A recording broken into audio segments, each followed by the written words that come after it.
नमस्कार. कसे आहात सर्व? मस्त आहात ना? मस्तच राहा. सर्वांना सर्वप्रथम श्री स्वामी समर्थ. तुम्हाला सर्वांना आजचा दिवस खूप छान आनंदाचा आणि आरोग्यदायी जाओ. तर संक्रांतीचा हा जो उत्सव आहे ना, तर हा निसर्गाचा उत्सव असतो आणि पौष महिन्यात सूर्य जेव्हा मकर राशीमध्ये प्रवेश करतात, तर म्हणून या उत्सवाला मकर संक्रांत असं म्हणतात.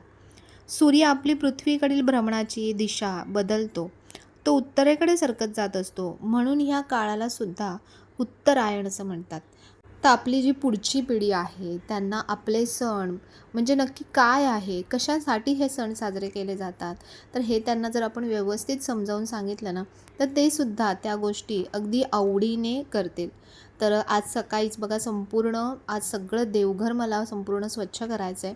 त्यासाठी सगळं काढलेलं आहे आणि ही जी सिल्वर प्लेट ज्यांनी ज्यांनी घेतली असेल ना, तर ती मी पण ही क्लीन केली नव्हती, अशीच ठेवली होती. म्हटलं याला पॉलिश केलेलं आहे, जर काही घासलं पुसलं तर कदाचित खराब होऊ शकते. पण नंतर नंतर ती काळी पडायला लागली होती आणि मग मी दादांना एकदा विचारलं, तर त्यांनी मला सांगितलं की आपली जी नॉर्मल जी कोलगेटची पावडर असते ना, ती सुक्की पावडर ह्याच्यावरती घासायची. जसं चांदी स्वच्छ करण्यासाठी जसं आपण वापरतो त्याप्रमाणेच ह्याच्यावरती ती पावडर घासायची आणि खरंच तुम्ही बघा की प्लेट अगदी नव्यासारखी चकचकायला लागले. तर ज्यांनी ज्यांनी ही प्लेट घेतली असेल तर त्यांच्यासाठी ही छान टिप आहे की अशा प्रकारे ही प्लेट आपल्याला क्लीन करायची आहे. तर संक्रांतीचं नक्की महत्त्व काय आहे? तर संक्रांत म्हणजे सूर्याचे एका राशीतून दुसऱ्या राशीत गमन होत असते आणि अशा 12 संक्रांती असतात. परंतु आपण ही एकच संक्रांत मानतो आणि संक्रांतीच्या दिवशी दान देणाऱ्याला सूर्य अनेक पटीने पुन्हा परत करत असतो, असं पण म्हटलं जातं. आपले शक्यतो जेही सण आहेत ना, तर ते सगळे निसर्गावरतीच निर्भर असे सगळे सण आहेत. तर या संक्रांतीच्या दुसऱ्या दिवशी किंक्रांत असते आणि ह्या दिवशी कोणत्याही शुभ कार्याला आरंभ केला जात नाही. कोणी कोणी याला करसुद्धा म्हणतात. तर सौराष्ट्रामध्ये या सणाला ना उत्तरायण असं सुद्धा म्हणतात किंवा उत्तरायण म्हणतात. या दिवसानंतर काय होतं, सूर्य विषुववृत्ताच्या उत्तरेकडे सरकू लागतो व दिवस थोडा थोडा मोठा व्हायला सुरुवात होते.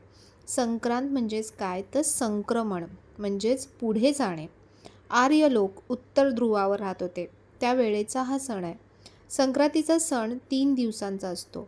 पहिला दिवस असतो भोगी, त्यानंतर असते संक्रांत आणि त्यानंतर असते किंक्रांत. आणि हा जो सण आहे ना, हा रथसप्तमीपर्यंत साजरा करण्याची पद्धत आहे. तर यावेळेला जी रथसप्तमी आली आहे ती 25 तारखेपर्यंत आहे. म्हणजे आता आपले हळदी कुंकू सुरू झालेले आहेत, तर 25 तारखेपर्यंत आपण हळदी कुंकू करू शकतो. जे आपण घरगुती करतो किंवा आपल्या सोसायटीमध्ये करतो किंवा महिलांचा मोठा कुठे ग्रुप असेल तर तिथे हळदी कुंकू साजरा केला जातो.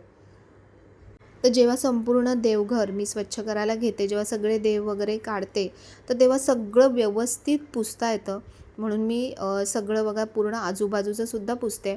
या काचा लावल्या आहेत ना, यामुळे खूप फरक पडतो. म्हणजे पहिल्या आधीचं माझं जे देवघर होतं त्याला बघा पूर्ण मी असं डिझाईन करून घेतलं होतं.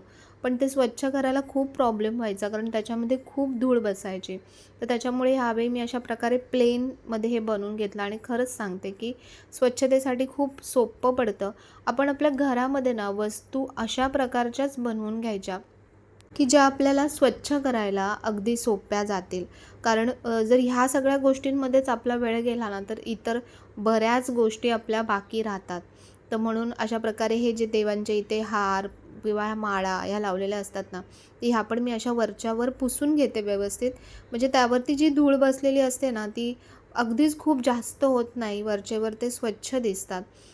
तर आज आहे ना, मी एक खूप छान गोष्ट करणार आहे. ती म्हणजे की आज देवी आईला आहे ना, मी कवड्यांची माळ आणलेली आहे. म्हणजे मी नाही आणली, माझे पप्पा आणि भाऊ हे आता सध्या गेले होते अक्कलकोट, तुळजापूर वगैरे. तर त्यांना सांगितलं होतं की येताना छान कवड्यांची माळ घेऊन या, मोठी कवड्यांची माळ हवी आहे. आणि बघा किती छान माळ आणली आहे. तर ह्याच्यासाठी मुहूर्त जो आहे ना, तो आजचा संक्रांतीचाच मुहूर्त आहे. म्हणजे मला मुहूर्त मिळाला आहे. तर म्हणून मग म्हटलं आज चला, आज दिवस पण खूप छान आहे, तर देवीला छान कवड्यांची माळ घालूया. आणि हीच माळ जेव्हा आपण देवीचं स्वरूप मांडणार ना, तर तेव्हासुद्धा हीच माळ काढून आपण त्या देवीला सुद्धा घालू शकतो. खरं तर ना मला आज माहिती नव्हतं, म्हणजे माझी इच्छा होती करण्याची, पण मला त्याच्याबद्दलची माहिती नव्हती, की देवीचं स्वरूप मला सजवायचं होतं. आणि देवीला छान आहे ना, जे आपले फुटाण्याचे म्हणजे साखर फुटाण्याचे जे दागिने असतात, म्हणजे हलव्याचे दागिने असतात, तर ते दागिने मला देवीला घालायचे होते. पण मला प्रश्न पडला होता, की नक्की घालतात का देवीला असे दागिने? कारण मग आपण असं म्हणजे काहीतरी उलटं किंवा असं काहीतरी चुकीचं नको आपल्या हातून घडायला. पण नंतर जेव्हा मी कालचा कोल्हापूर महालक्ष्मी म्हणजे कोल्हापूर अंबाबाईचा जेव्हा मी फोटो बघितला, तर देवीला संपूर्ण अगदी वरपासून म्हणजे केसांपासून पायाच्या नखापर्यंत संपूर्ण हलव्याच्या दागिन्यांनी सजवलेलं होतं. तेव्हा मला समजलं की आपण घालू शकतो. मला वाटायचं की फक्त हे म्हणजे स्त्रियांना, नवीन लग्न झालेले असतात त्यांनाच घातले जातात किंवा काय, तर देवीला कसं घालू? तर म्हणून मी घातले नाही. पण बघू, जर जमलं तर मी विचार करते की हळदी-कुंकूच्या दिवशी करेन. पण तसंही करतात की नाही मला माहिती नाही. म्हणजे ह्या पूर्ण अ, रथसप्तमीपर्यंत आपण करू शकतो का? जर कोणाला माहिती असेल तर मला नक्की सांगा. तर तसं असेल तर मी नक्कीच देवीला तसं एकदा सजवण्याची माझी खूप मनापासून इच्छा आहे.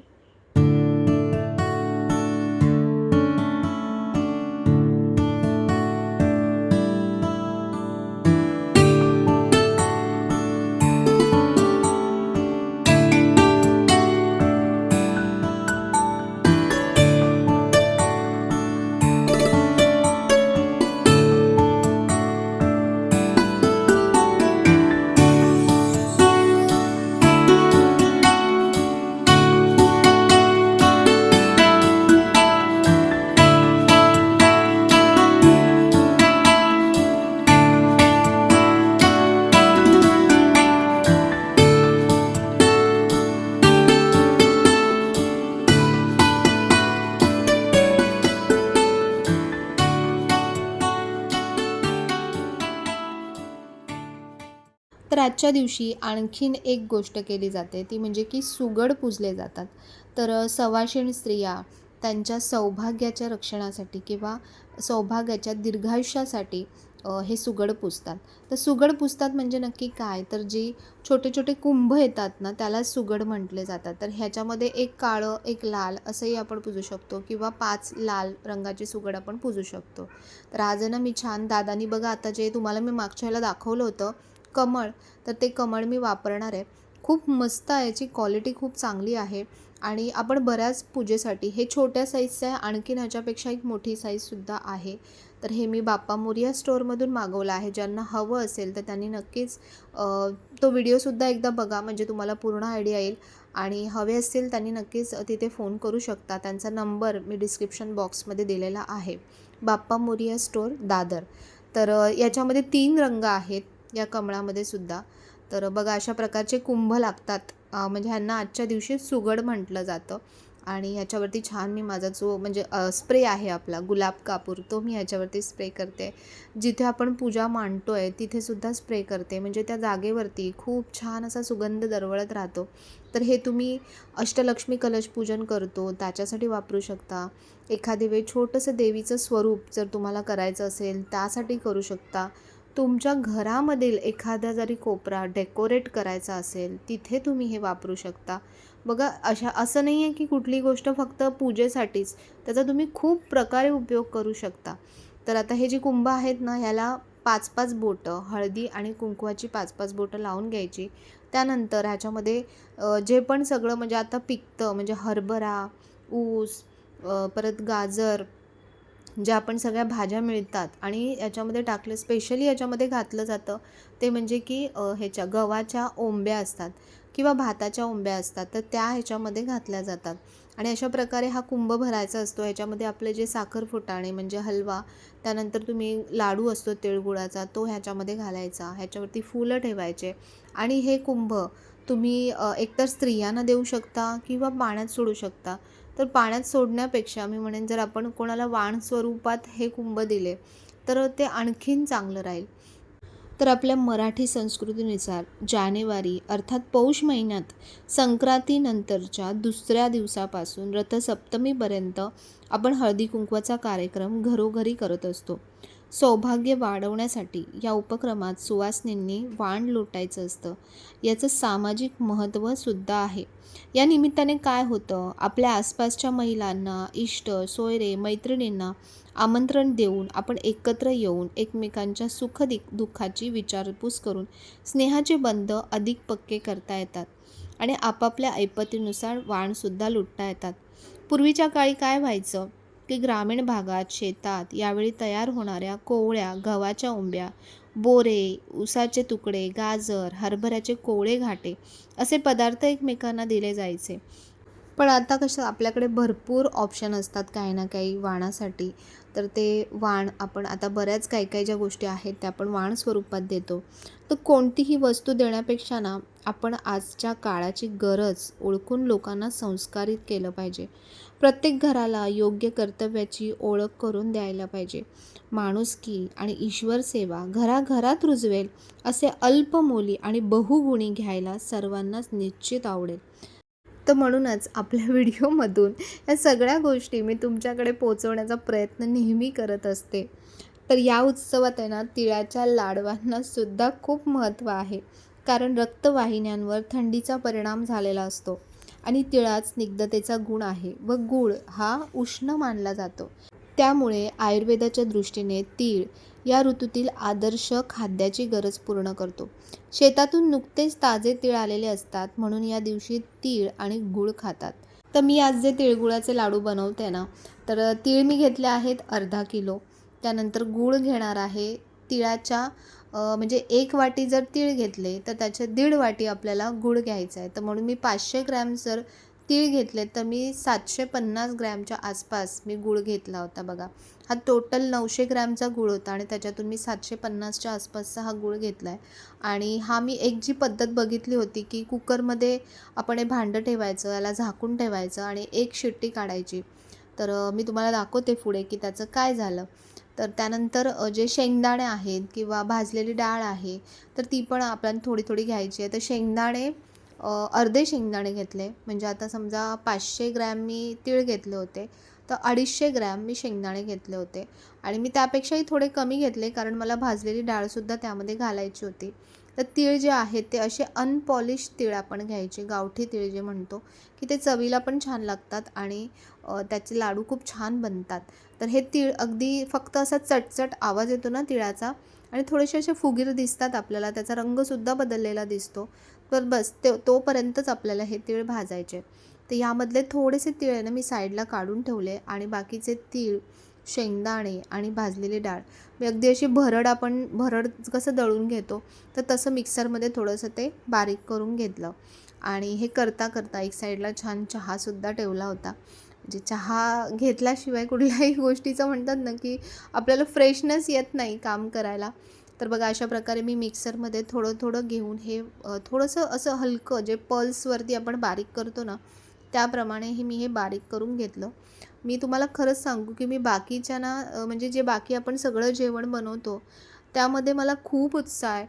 पण ह्या असे जे काही पदार्थ बनतात ना मला माहीत नाही, मी बनवण्याचा नेहमी खूप चांगलाच प्रयत्न करते पण काही ना काही त्याच्यामध्ये बिनसतंच. तर असो बघा, सगळेच सर्व गुण संपन्न नसतात. काही ना काही कुठे ना कुठे काहीतरी कमी असतेच, तशीच ही गोष्ट आहे. पण असो आपण तरीही प्रयत्न करायचे. चुकलं तरी ठीक आहे, आपण आपल्या चुकातून मग आपण शिकण्याचा प्रयत्नही केला पाहिजे. दरवेळी आपण दुसऱ्या कोणाला बोलून किंवा सांगून त्या गोष्टी करण्यापेक्षा आपण स्वतः केलं तर आपल्याला आणखीन जास्त चांगल्या प्रकारे येईल. आणि आता यूट्यूबवर इतके सारे ऑप्शन आहेत ना, कधी कधी काय होतं माहिती आहे का की खूप साऱ्या गोष्टीसुद्धा त्रास देतात. म्हणजे एवढ्या साऱ्या रेसिपी असतात की त्याच्यामध्ये पण आपल्याला कन्फ्युजन होतं की अरे नक्की कोणाची रेसिपी फॉलो करायची. तर म्हटलं असं तरी पण हे मला सोपं वाटलं होतं आणि म्हणून मी करायला घेतलं होतं. पण जो गूळ तुम्ही बघितलात ना, मी 1 शिट्टी दिली तरी तो म्हणजे वितळला नव्हता. पुन्हा मी त्याला आणखीन 2 शिट्ट्या दिल्या तरीही तो गूळ मला असा थोडासा सुरुवातीलाच म्हणजे असा घट्ट घट्टच वाटत होता. तर कदाचित गूळसुद्धा म्हणजे कुठल्या वस्तूचा सुद्धा काही प्रॉब्लेम असू शकतो, पद्धत व्यवस्थित असू शकते, पण आपल्याला जी वस्तू मिळाली आहे ती त्यांच्यासारखी सेम असेल असं नाही आहे. तर असो, तर हा गूळ बघा मी ह्याच्यामध्ये मिक्स करून घेतला व्यवस्थित. त्यानंतर याच्यामध्ये वेलची आणि जायफळाची थोडीशी पावडर घालायची, त्यामुळे लाडूला आणखीन छान चव येते. तर नॉर्मल जी आपली पद्धत असते ना ती म्हणजे की गुळाचा छान पाक करायचा, त्यात थोडंसं तूप टाकायचं किंवा पाणी टाकतात त्यामध्ये 2 चमचे आणि त्यानंतर त्याच्यामध्ये सगळे जिन्नस मिक्स करतात. पण मला वाटलं की ही सोपी पद्धत आहे, कारण त्यांनी ज्यावेळेला दाखवलं होतं, तर अगदी शेवटचा लाडू त्या वळत होत्या तोपर्यंतसुद्धा त्यांचं मिश्रण म्हणजे जसेच्या तसं ओलसर दिसत होतं छान आणि लाडूसुद्धा छान बांधले जात होते. तर कदाचित एक तर माझ्या गुळात प्रॉब्लेम असू शकतो किंवा मी गूळ कमी घेतलेला पडला असू शकतो, असं मला वाटतंय. ज्यामुळे ते मिश्रण असं थोडंसं घट्ट-घट्ट व्हायला लागलं. तर अशा प्रकारे बघा मिश्रण मिक्स तर करून घेतलं आणि हळू-हळू थोडे-थोडे लाडू वळायला सुरुवात केली. तर मी काय करते आता हल्ली, की असं काही वाटायला लागलं ना म्हणजे बनवायचं असेल ना काही जास्त असं प्रमाणात, तर मी नामस्मरणाला सुरुवात करून देते. म्हणजे सगळं त्यांच्यावरती सोडून देते, की आता हे प्रयत्न तर केलेत, त्या प्रयत्नांना यश द्यायचं काम जे आहे ते तुमचं आहे. तर असो कधी-कधी आपल्या चुका असतात म्हणजे त्याचं जे म्हणतात ना, की त्या चुकांचं ब्लेम जे आहे ते आपण कोणावरही देवावर किंवा कोणावरही नाही टाकू शकत. तर आपल्याच काही चुका असतील तर असो. तर लाडू टेस्टला एकदम मस्त झालेत. फक्त अगदी म्हणजे ते बांधताना खूपच त्यांनी मला त्रास दिला लाडूंनी. पण तरीही बांधून घेतले लाडू आणि छान झाले होते. तर आणखीन त्याच्यामध्ये जी काही कमी आहे ती पुढच्या वेळेला नक्की भरून काढेन. आणखीन मी अर्धा किलोचं ठेवलेलं आहे बाकी. तर चला असा तुम्हाला आजचा व्हिडिओ कसा वाटला? आवडला असेल तर नेहमीप्रमाणे लाईक, शेअर, सबस्क्राईब नक्की करा. पुन्हा भेटूया अशाच छानशा व्हिडिओमध्ये. तोपर्यंत सर्वांना बाय आणि सर्वांना श्री स्वामी समर्थ.